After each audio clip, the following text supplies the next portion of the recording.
पुणी भयंकर रूप धरिब कि महामारी बेकाबू हेब कि महाराष्ट्र स्थिति पुणी थरे ठप होइजिबनी तो जीवन यात्रा। गत सप्ताह है महाराष्ट्र में दैनिक 5000 रु अधिक व्यक्ति कोविड रे संक्रमित हेबा परे सृष्टि हेलानी एमिति आशंका। सेठाकर राज्य सरकार स्थिति नियंत्रण पई किछि स्थान रे लॉकडाउन और कर्फ्यू भली चरम पदक्षेप भी नेलेनी। देखंतु ए चित्र केमिति निरबी जाइछि पूरा सहर सुनसान हो जाइछि रास्ता घाट। अमरावती रे संक्रमण बढ़िबा परे कर्फ्यू जारी करिछि प्रशासन। नागपुर जिले में आसंता मार्च 7 जाए कड़ा कटकणा जारी करा जायथिबा बेले सामाजिक राजनैतिक और सांस्कृतिक कार्यक्रम उपरे रोक लगा जाइछि। पुणे रे आसंता 28 तारिख पर्यंत स्कूल कॉलेज बंद कर दिया जाइछि। एहा परे संक्रमण ग्राफ रे टिकिए रोक लागिछि। There are certain states about which we will be sharing information with you where the positivity rate has seen a increase. Kerala में देश के लगभग 38% एक्टिव केसेस हैं। महाराष्ट्र में देश के लगभग 37% एक्टिव केसेस हैं।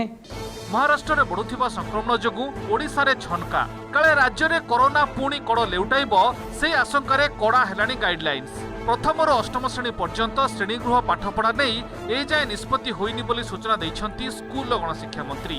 सेपटे खोर्धा जिला प्रशासन पक्षरु कोरोना गाइडलाइंस मानिबाकू जिले में डाकबाजी जंत्र द्वारा लोकंकु सचेतन करा जाउछि।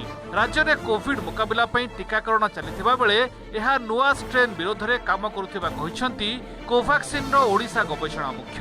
केवल टीका जे संपूर्ण सुरक्षा देब से आशा करिबा भूल। तेणु टीका सह कोविड गाइडलाइंस भी मानिबाकू से परामर्श दैछंती।